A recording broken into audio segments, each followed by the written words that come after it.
board. Okay. And obviously, for those of you guys who are able to participate, maybe this is one of the first times you're participating, and especially for my residents here who this is a weird time for them to have rounds in the middle of the day, so they actually do get recorded. And from talking with our training director, if you're not able to call in at the time that you wanted to listen to them afterwards, that's fine too, and that kind of counts for attendance. And then for all of you guys who are clinicians who are calling in, or maybe just now learning that these things happen, we have an archive of some of the material. We sometimes forget to record them. If you want to ever kind of go back and listen to some of the material that we've discussed in the past, that's fine. Or if you ever want access to any of these cases after you've heard them be discussed, that's fine too. Just trying to make sure we've got a good number of people as we start. It seems like you guys can see the OSU logo and you can see the chat, or sorry, the participant number. Is that correct? And I just want to make sure that everybody can at least hear me. I'm talking on my cell phone. Is that okay? Is this volume okay with everybody? It's working for me. Okay. So, JD, would you like to start with the clinical history? I can pull up the submission form you had for Ranger, if that's what you want to start with. Yeah, sure. That is totally fine.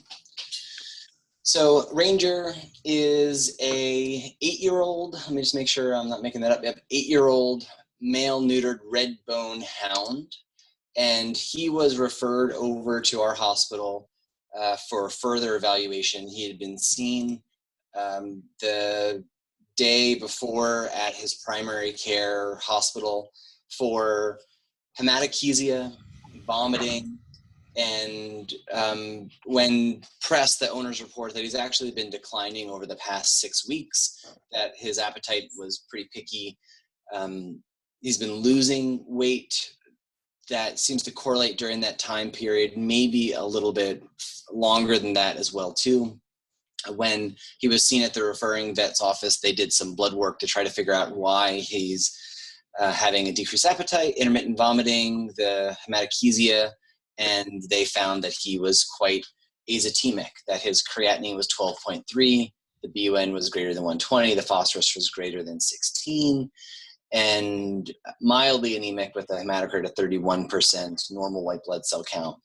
And so they sent him over to us for evaluation. So this was a case we saw in kind of late April. So we took him as a transfer and we did some additional diagnostics. We did an ultrasound and we found that bilaterally the renal parenchyma was pretty hyperechoic, and there was very minimal corticomedullary distinction that was really hard to figure out where was cortex, where was medulla. There was multiple anechoic foci throughout the entire cortices. And there was some renal pelvic dilation of about 4.5 to 5 millimeters, but there was no proximal ureteral dilation. And the overall appearance to his kidneys, our radiologist thought that it was consistent with severe bilateral chronic disease. The piloectasia could be a component of pyelonephritis or just secondary to diuresis and polyuria, but they didn't think it looked like a classic polycystic kidney disease case. All the cystic changes were pretty small within the parenchyma, and just looked like really bad kind of small irregular kidneys. At our hospital, we repeated some lab work and found that his azotemia was probably more marked than what was initially thought. We had a creatinine of about 11 for him, and we did have a BUN that was up to 388.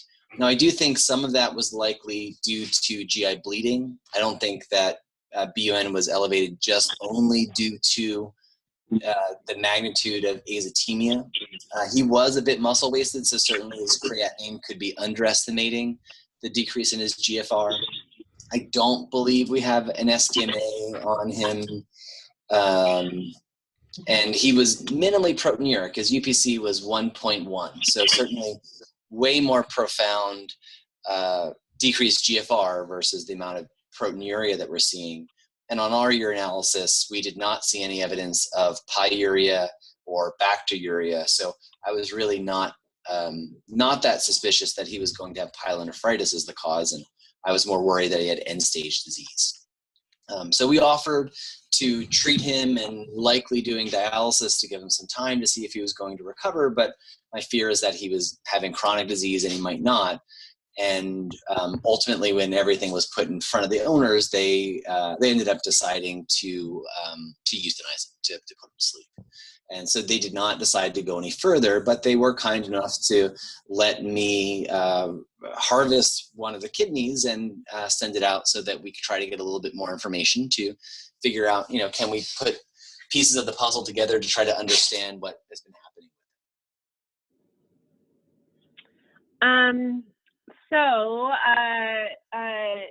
And I do, for the clinicians that are involved or are calling into this conversation, our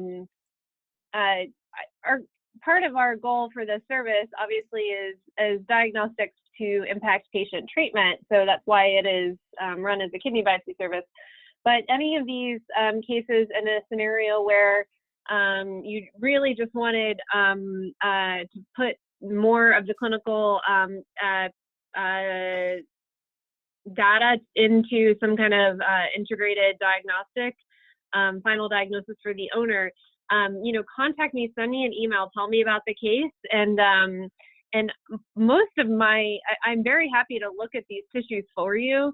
Most of it is just making sure I have fresh tissue. I obviously don't want to look at an extremely autolyzed piece of tissue that's from an animal that's been dead for days and days and days before the autopsy, and a case in which you don't have any clinical data at all, like we didn't even know what the creatinine was. But like if you have good clinical data and you have, you've been working with this patient for a while and you really wanted to figure out why things didn't respond, and maybe the owner couldn't afford a biopsy, maybe the animal wasn't stable enough for a biopsy. And that's a lot of times where I get these autopsies in a bottle, perhaps, or these, just entire kidney specimens that are submitted to me. And then if you can grab urine at the same time, that's so useful. So oftentimes you guys probably understand that with the kidney biopsy service, a lot of times what I'm evaluating are renal biopsy samples from dogs that have glomerular disease. So proteinuria is the big driver for the issue.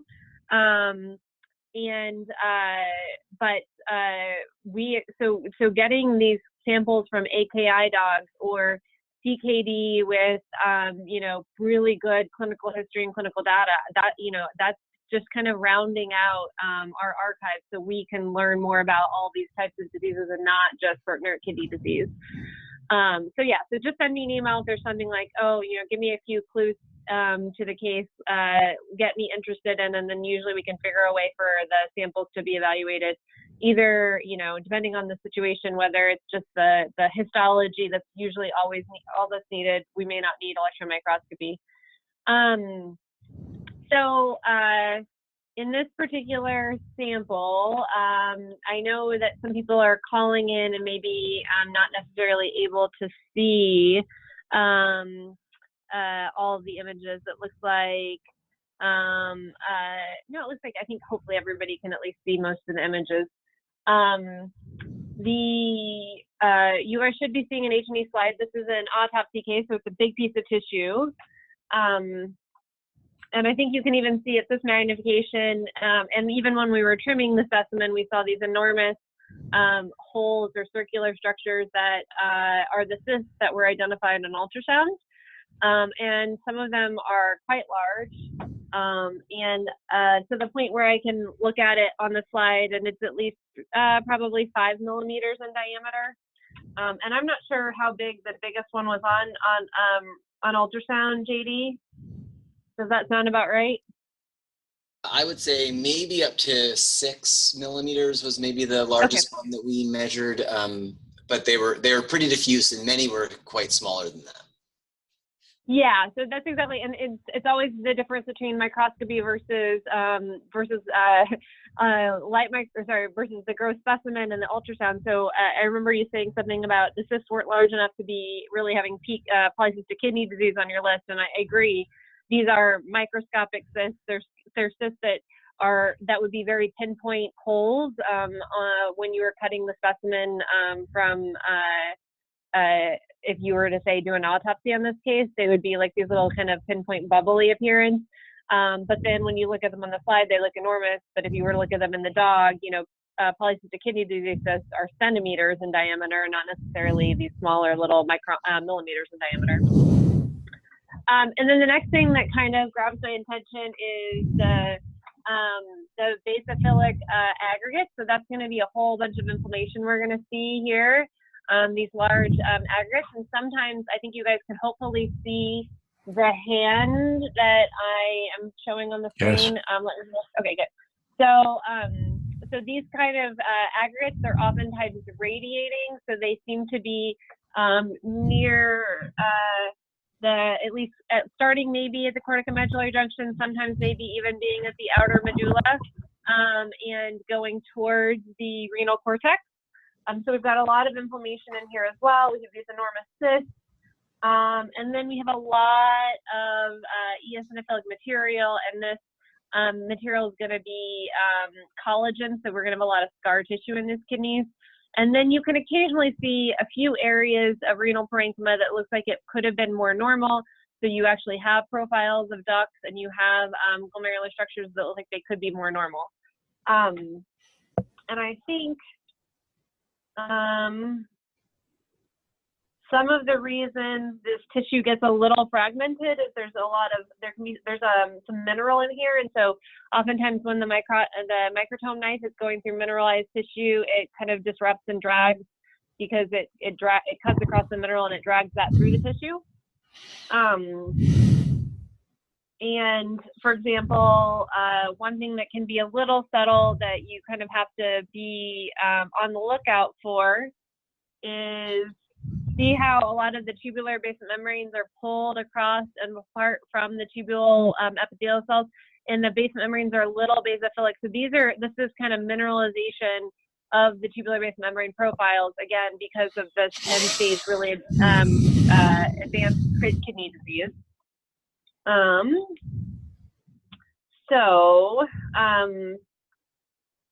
Then if we're looking at the specimen for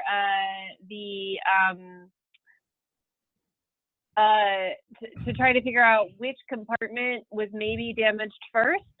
And oftentimes that can give us a little bit of an idea of the etiopathogenesis if we know, oh, this was originally a glomerular disease and the tubular system got damaged secondarily, or vice versa.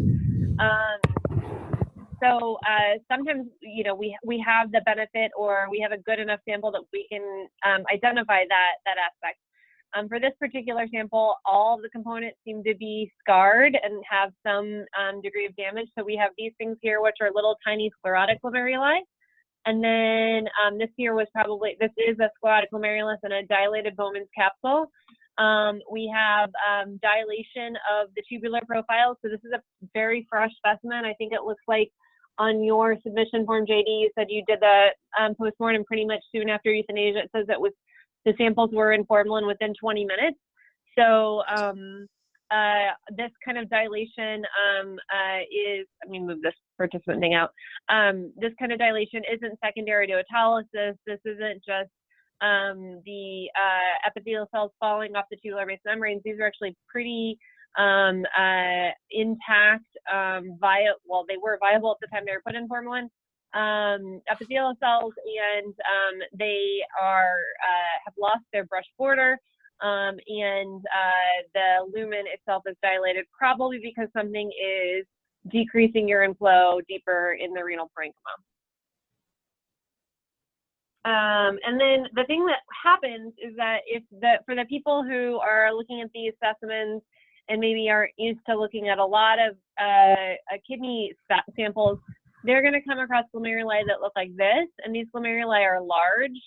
and they have adhesions or attachments between the tuft and Bowman's capsule, usually at a couple of locations. Bowman's capsule itself is quite dilated. And the other thing is that they kind of look like they have too many blue spots in them. So they look like they have too many nuclei. And so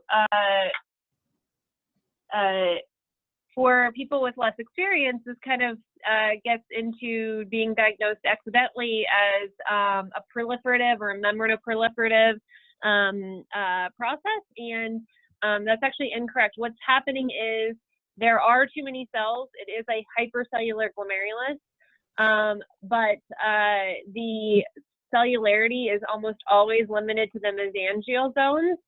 And then the other thing is the glomerulus is enormous. And the capillary walls themselves actually look like they're fairly normal thickness. So to me, this is a glomerulus that got incredibly large because it had to. It was trying to compensate for the fact that there were probably too few nephrons functioning in this dog.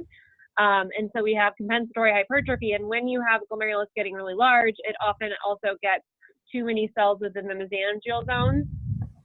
So it is a hypercellular glomerulus. To say it's mesangial-proliferative would be a fine diagnosis, but to say membranoproliferative would be incorrect because the hypercellularity is limited to the mesangium and the capillary walls look like they're within normal limits.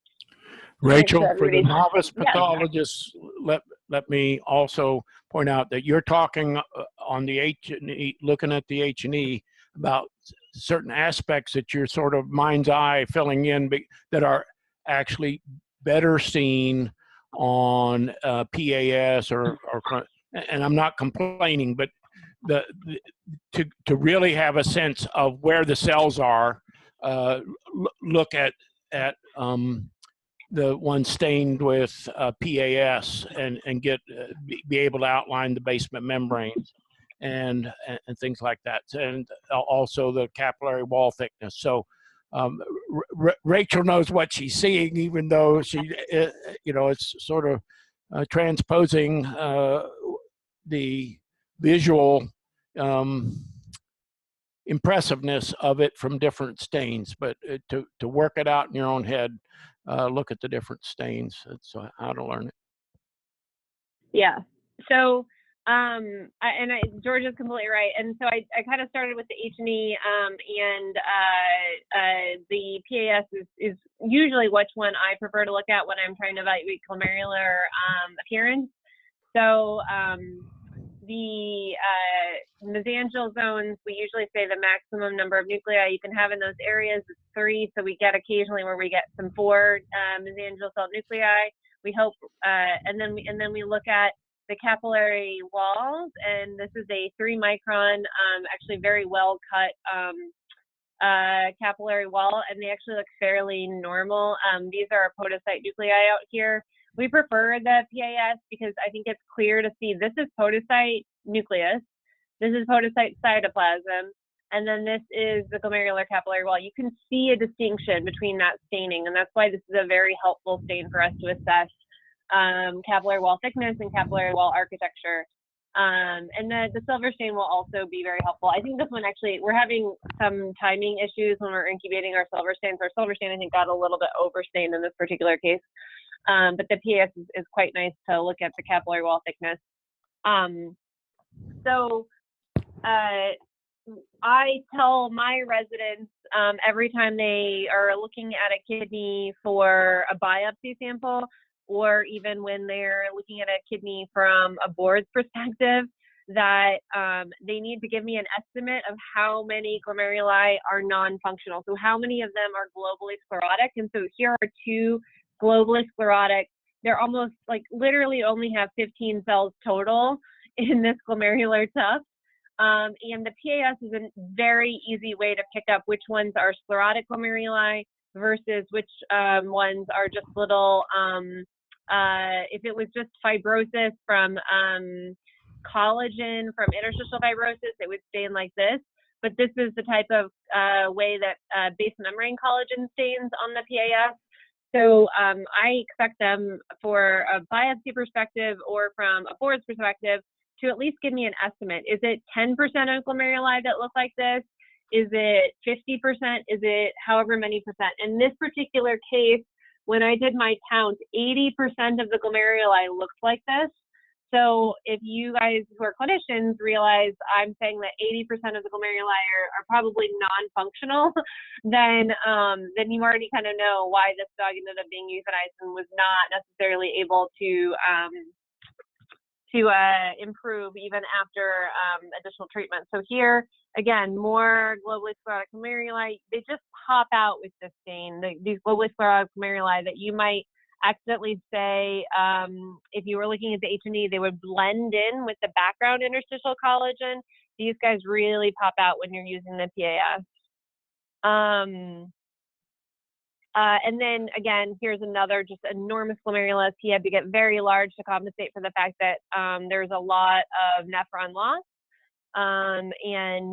So they get quite large. They get very abnormal. This one has an adhesion. So I know it looks like we have Purdue calling in, and we have my residents that are in another building, and they do not have access to a microphone.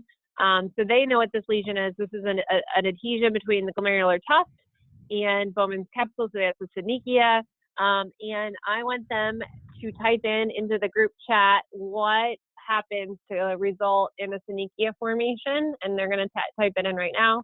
And I'm going to move on to something else that's also interesting on the slide. So, hey, go for it, Maggie. I hope you're still here, Maggie. Did you have to step off? Let's see. Oh, there she is. Okay, Maggie's going to type. Podocyte loss. Yes, you're correct. So what happens is, if everybody can see that my residents got this correct. So there used to be a podocyte over here, and maybe even like 5 podocytes or whatever, and they died. So they fell off, they detached, they went out into the urine, and then you had basically naked glomerular basement membrane. It's kind of floating here in the middle of this free space, and then it bumps up against Bowman's capsule, and it decides to stick there. So that is the kind of stepwise process of how a synechia gets made. And I'm just going to do a little bit of a pathology nerding out for a moment to discuss what we talked about a couple of days ago at the renal path atlas discussion. And it's going to be the concept that as these synechia form, this used to be a glomerulus, I promise. So as these synechia form, they make these weird stretching, they stretch the tuft. Here's another thing that used to be a glomerulus.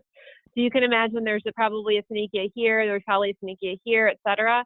And so as this glomerulus becomes unable to let the urine exit the glomerular tuft and enter the proximal tubules, this thing gets very distended. And so that's why we have a lot of open Bowman space.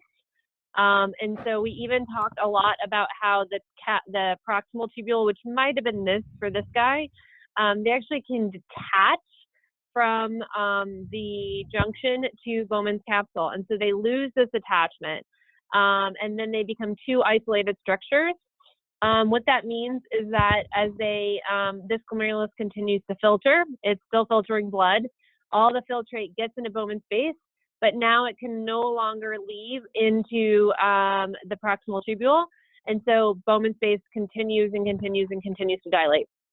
And then where these adhesions usually had been, that's where, if you think about, it almost looks like a spider web at that point, where you have these really strong, firm adhesions between the tuft and Bowman's capsule, but Bowman's capsule is getting larger and larger, so it stretches out the glomerular tuft.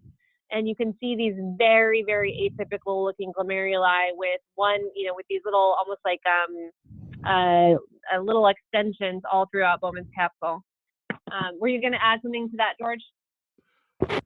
No, well, I could say that, conceptually, there is the idea that the glomerular tubular junction is a delicate place, okay?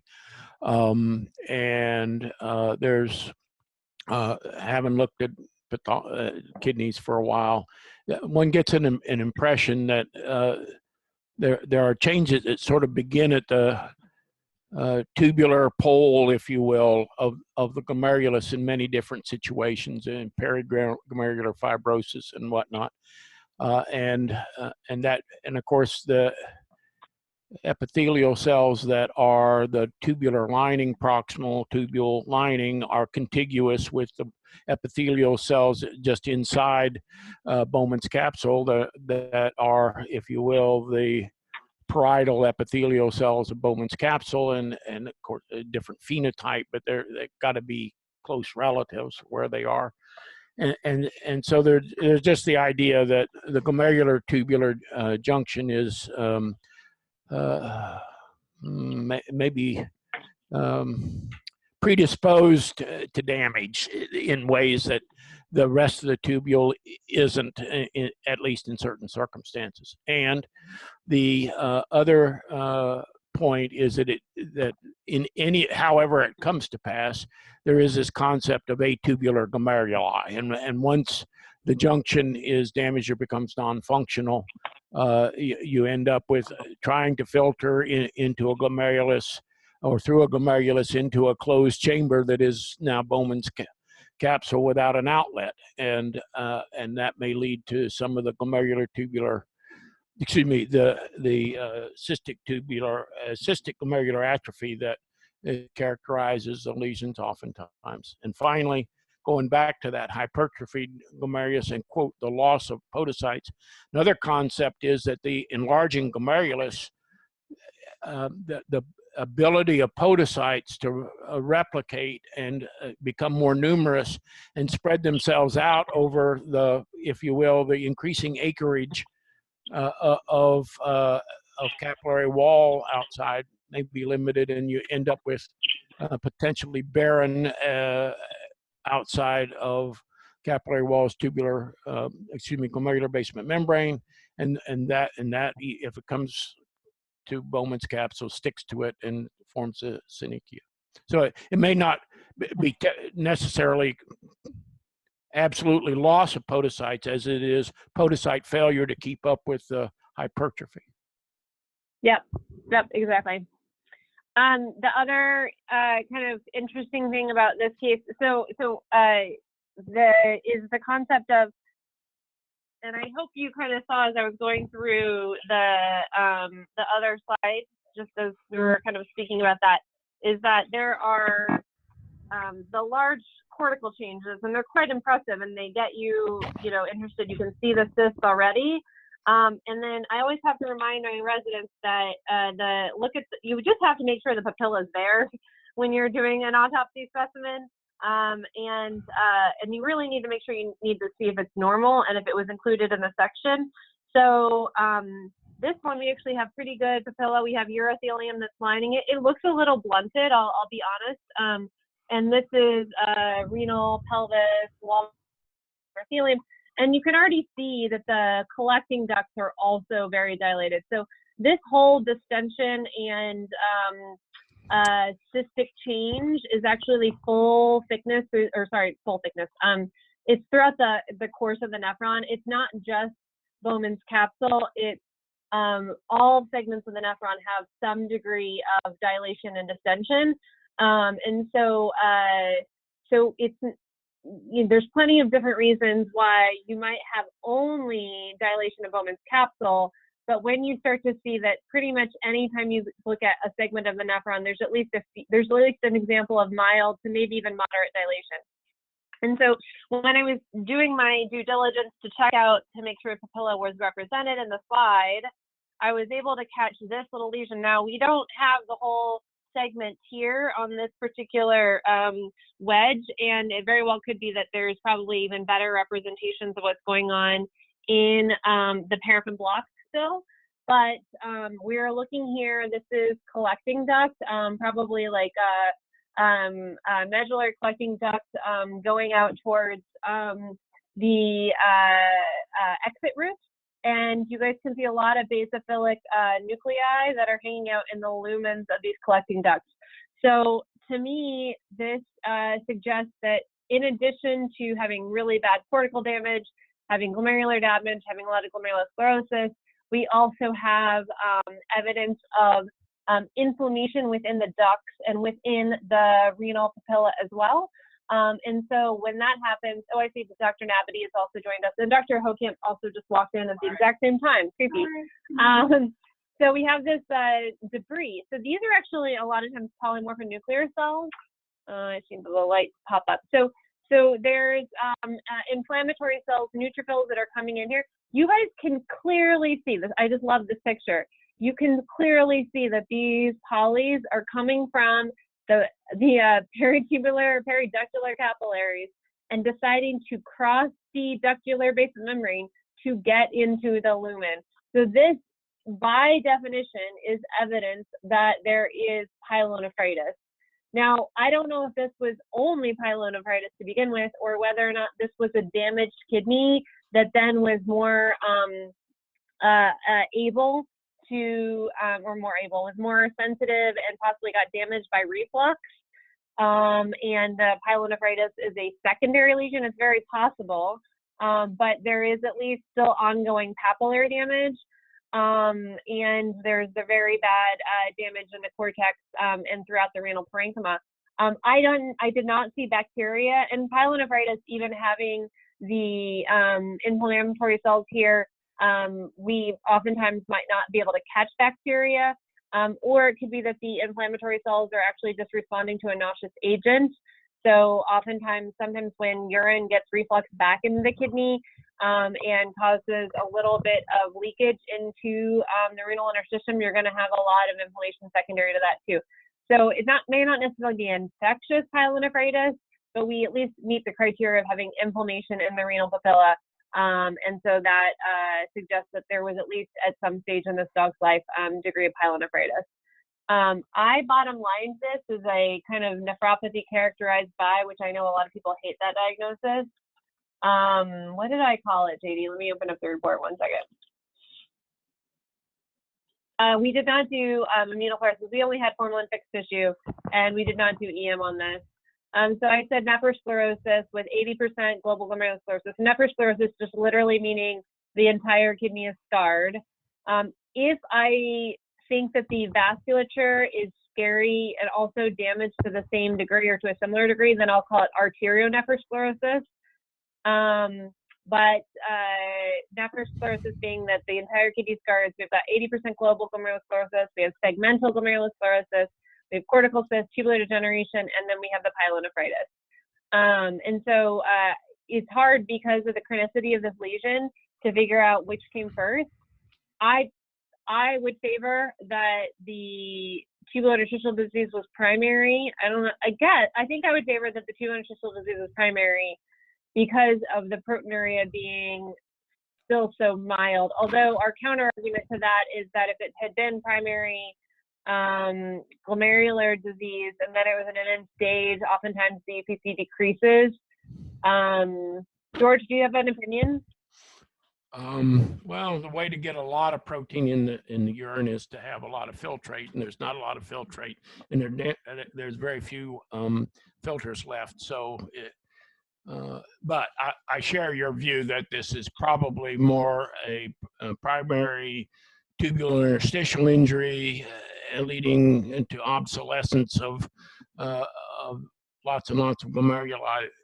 Now, but and I would just throw in, saying pyelonephritis is absolutely accurate, but people translate that into bacterial pyelonephritis. Yep, exactly. We're not really saying that necessarily. We're saying inflammation of the papilla and evidence of active tubulitis with migration of inflammatory cells through tubular walls. But the word itself doesn't imply any specific provocation that has made it so. Yeah, I agree. And then JD did say that he did have to go answer a phone call really quick, so he had to step away. I don't know if any of the other clinicians wanted to speak up or have any specific questions about this case. And you know, it probably is not, it's probably more than to see the type of dogs that get kidney biopsies, which are, you know, non-isotypic, nephrotic range proteinuria or subclinical proteinuria or whatever. So this is probably more typical of some of the patients that you would see. But I don't know if there's any other questions, or maybe even the clinical pathologists have questions. We did not get urine on this dog, unfortunately. So we didn't, and I don't know if JD was able to culture. I know his submission form said that there was no clinical indication to prove that there was a pyelonephritis in this dog. But that's the concept of, you know, just because we say that there's inflammation in the renal pelvis, renal papilla, we're not always saying that it has to be bacterial origin, or we're not saying the bacteria were there are still there. They could have been here, they could have came and went, and now we're just seeing the residual effects. And the other piece of this is, I'm not, JD's not here to tell us exactly, but the this dog's been sick for a while, been seeing veterinarians for a while maybe, and that, I mean, it's hard. It's hard for a sick dog to go to a veterinarian without coming home with something, and usually an antibiotic. And so it may have some antibiotic on board in the 6 weeks or so that it's getting worse before it gets referred. And I'm not, you know, but it doesn't have to be active bacterial nephritis, pyelonephritis at this point, even if it at some point in what was colonized. On the other hand, you know, it's a male dog, and male dogs with bacterial urinary tract infections ascending to the kidneys you know, that's not a common thing. So. Yeah. Okay, so we're kind of halfway through. I was hoping to at least get to show another interesting case. If that's okay, if JD wants to, if he has any more follow-up, we can ask him when he gets back. He just had to take a phone call. So unfortunately, with the second case, the clinician isn't here. It is another unfortunate autopsy situation. Let me get the folder up 1 second. I have a very detailed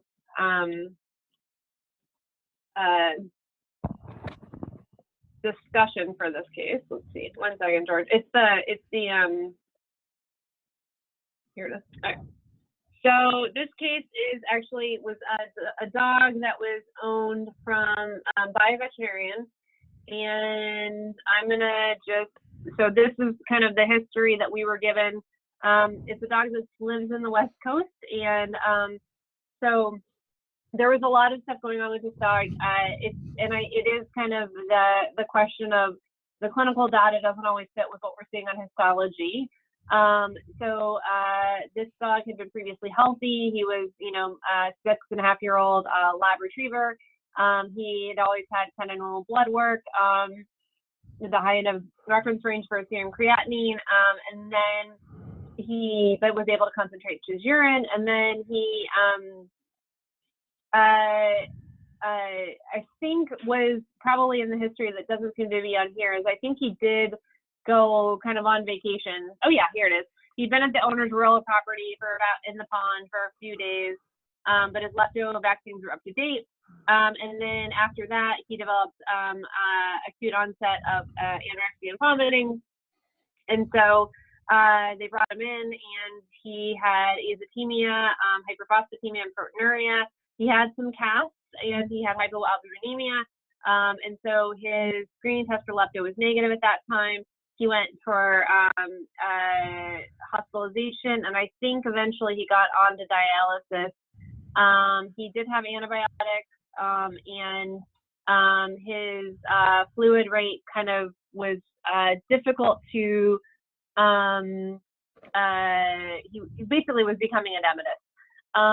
So then he progresses, his azotemia gets worse. So from the fifth, which was the third, which was a serum creatinine of 2, and on the 7th, his creatinine's around 9. He gained about 10 pounds from fluid overload, and he had a lot of effusions. He had GI signs also as well. So then he decided they decided to proceed with dialysis, and he then had respiratory distress kind of after following his first treatment of dialysis. One of the kidneys went to a diagnostic lab in Washington. The other kidney came to me. I do not have electron microscopy or renal fluorescence. I've finalized this case, but I'm still trying to figure out what the etiologic agent might have been.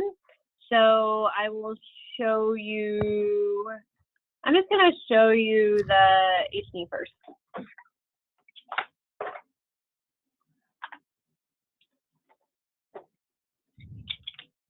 Okay, so again, this is an autopsy specimen. They just kind of gave us slices of kidney. We do have kind of near the renal papilla, but not actually urothelium, so we didn't get all the entire renal papilla, we just have medulla. And I think you can see in comparison to our previous medulla, there's not inflammation in here. There are some protein casts, but there's not a lot of, there's actually no interstitial inflammation. So this isn't something that came up from the lower urinary tract into the renal pelvis and renal papilla. And then if we kind of look at the corticomedullary junction area, you see these foci of red. This is going to be a lot of interstitial hemorrhage that is a little pretty obvious. It's these little radiating streaks of interstitial hemorrhage. And then you can sometimes see where there's areas that are more superficial inflammation. And then some protein casts that are kind of popping out at this magnification as well. So looking at this is again this is an autopsy specimen, but it's a very well preserved autopsy specimen. I have very clear evidence of hypercellularity. Even on the H&E, it can kind of pop out, which we were able to pick out from the other case too. So hypercellularity, the other one, we were able to see it. But in this one, in these particular glomeruli, it's not just hypercellularity that's hanging out in the mesangial zones. I hope everybody can see, well, I'm sure you can because I'm going to point it out to you, that we have capillary lumens in here, and then you have these little like kind of lobulated nuclei. Those are a whole bunch of polymorphic nuclear cells, or probably neutrophils, that are in circulation within the capillary wall and these capillary lumens. And so these capillary lumens are inflamed. Look how thick they are, and we'll get to the PAS again to look at that. But the walls are thick, and those that activation in the inflammation system right then is recruiting a whole bunch of neutrophils into those capillary lumens. Now, what has happened here is that this part of the capillary is kind of exploding, and all of these are cells and matrix that are coming out in a Bowman space, and we have better examples as well. And they're not everything, so it's not every single glomerulus. It's just occasionally where you're going to see these little exploding areas and a little bit of fibrinoid tuft necrosis. Glomeruli are so damaged that they are rupturing and releasing their contents into Bowman space. And so when we see that process,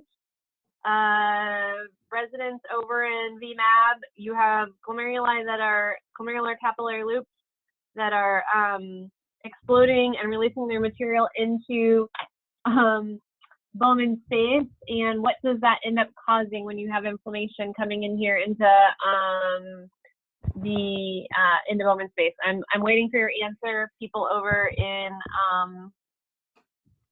there it is. There it is. Yay, good job. See, I'm so proud of my residents. Okay, so we have crescent formation. JD, we moved on to the other case just in case you're curious. This isn't Ranger anymore. Sorry. Oh, I figured. No problem. I thought you would think this is interesting too, though. So we have polys that are in circulation. We have fragmented nuclear debris. We have capillary loops that are just chock full of material. We have crescents. We have very thick walls. And now I'm going to move to, do I want to move to the, I'm going to do one more thing really quick. 1 second.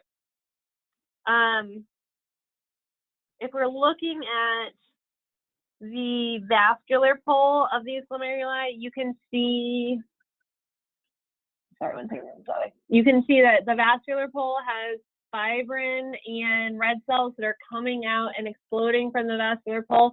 So we have evidence of damage at the base of the glomerular tuft as well.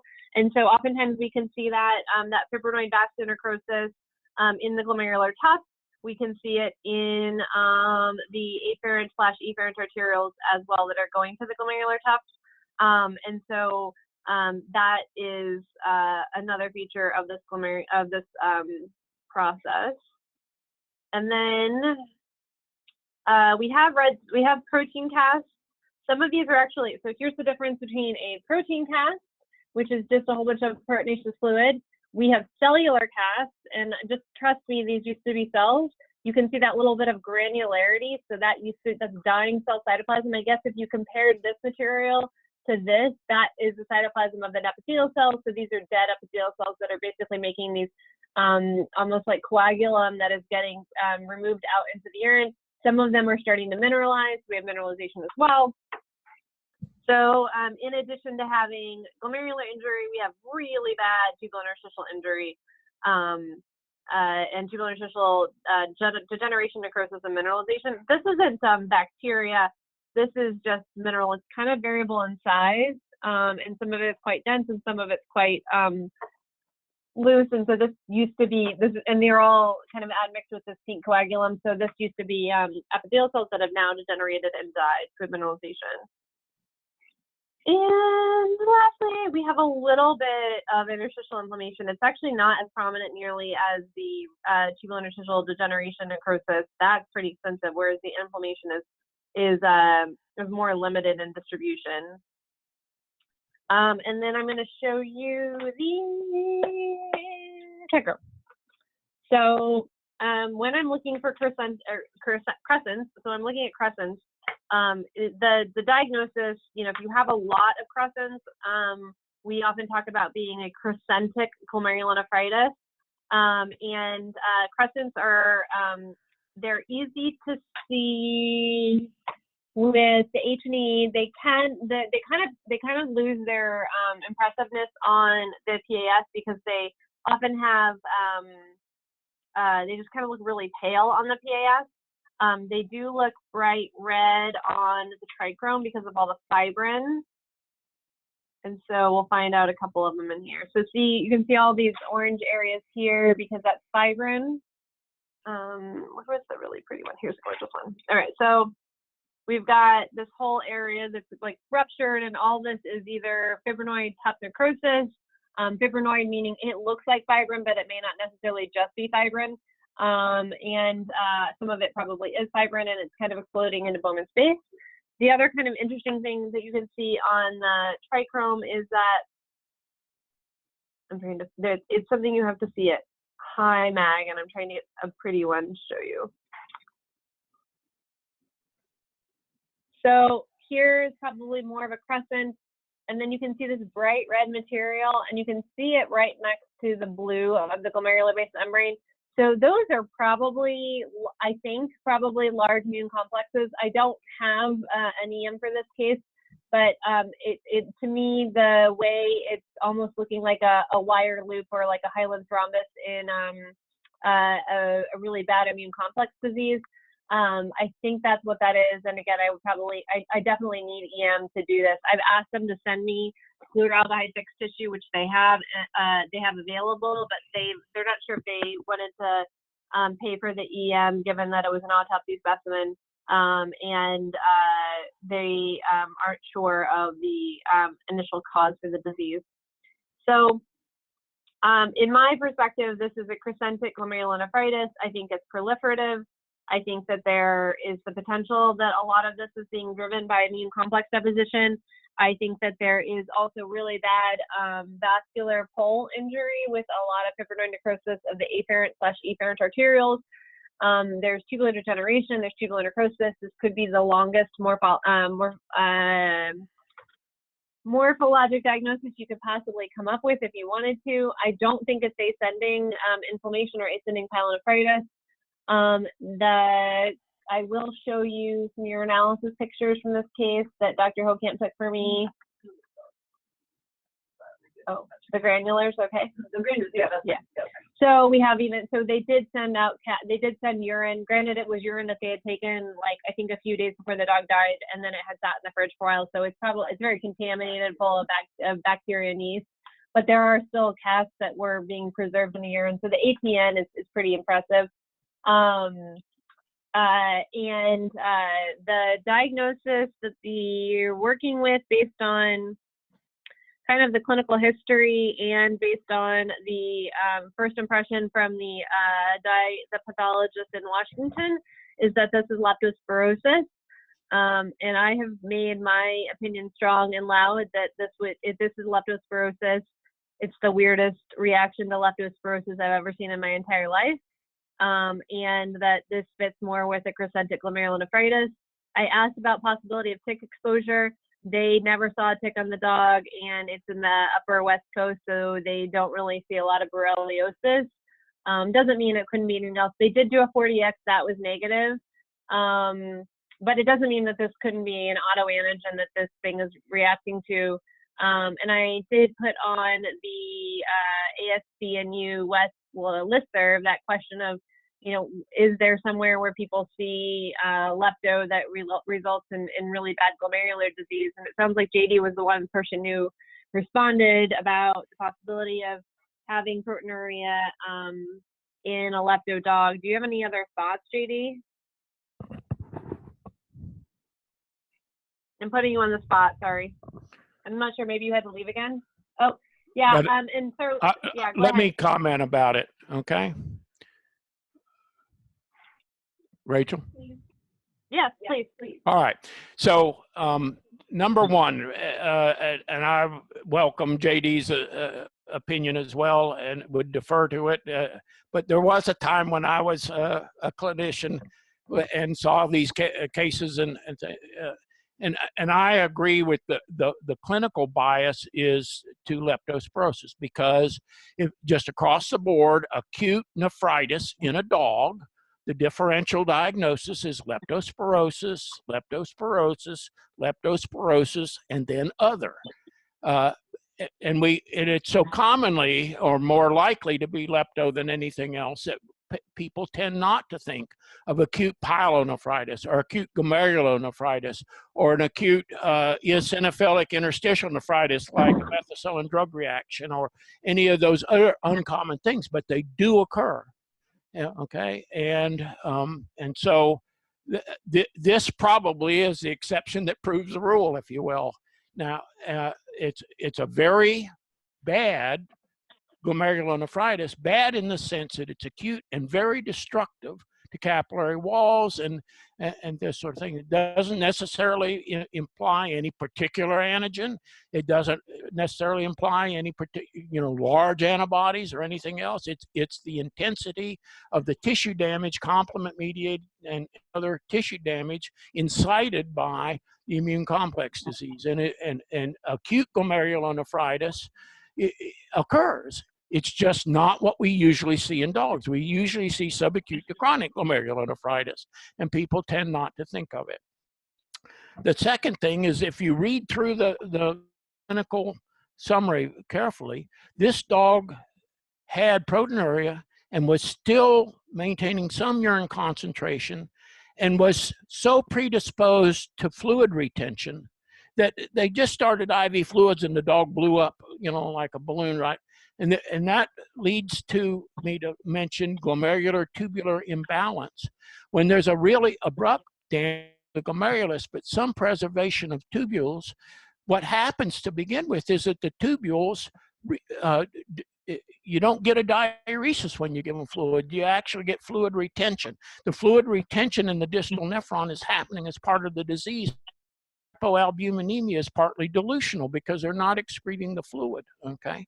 And you exacerbate it by giving them IV fluids, which the distal nephron is saving, and the onset and severity of fluid overload and edema is all the worse for the presence of glomerular tubular imbalance in acute glomerulonephritis.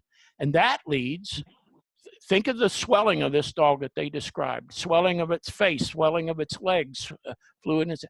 What happens also is that the kidney swells, gets edema inside the capsule, okay? And that actually leads to ischemic nephropathy, where the pressure inside the capsule from the edema is at the expense of good blood flow.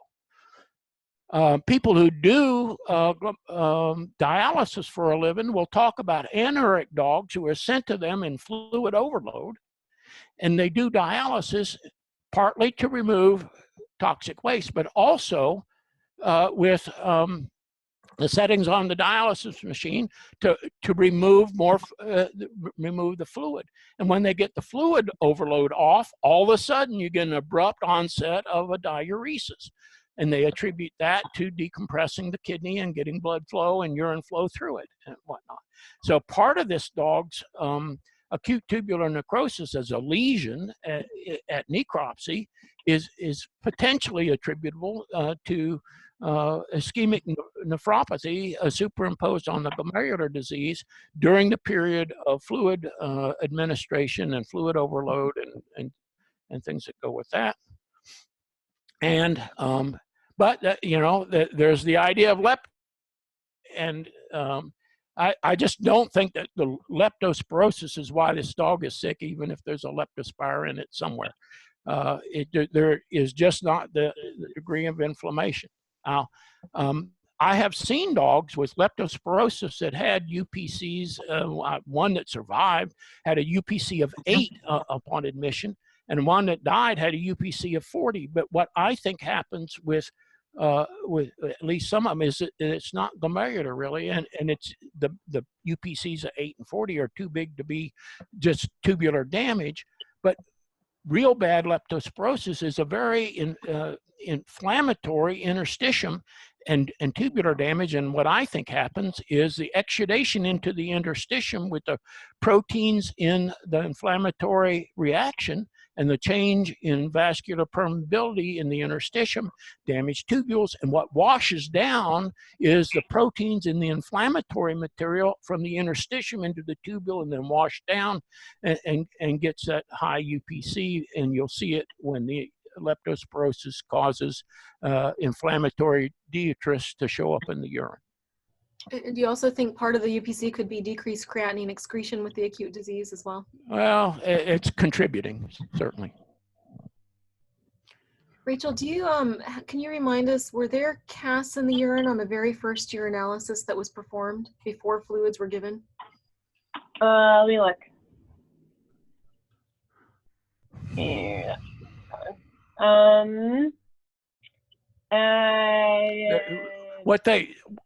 I put the clinical synopsis together, and I think I tried to include everything of even peripheral importance that was included. I don't think they mentioned it in what they told us. It said, yeah, it said the next day there were moderate granular casts, but that was probably after fluid, I would, oh no, maybe not.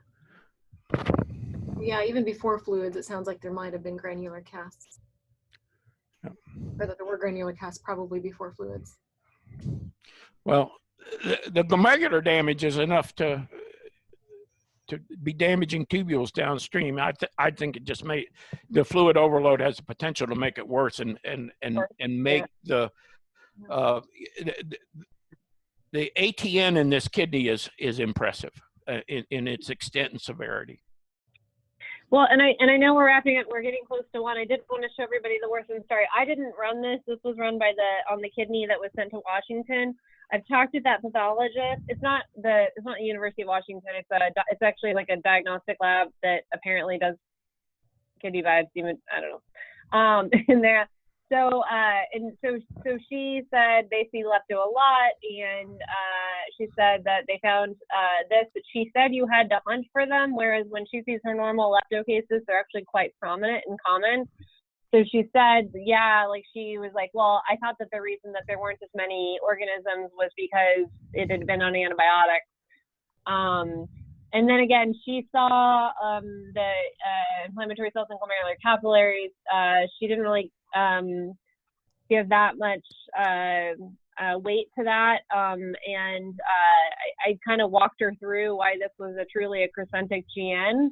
And so the steps now for this, as we wrap up these set of rounds, and I'll keep you updated, is that they sent off tissue to Washington State Diagnostic Laboratory, who is going to do PCR on the tissue and immunohistochemistry on the tissue as well.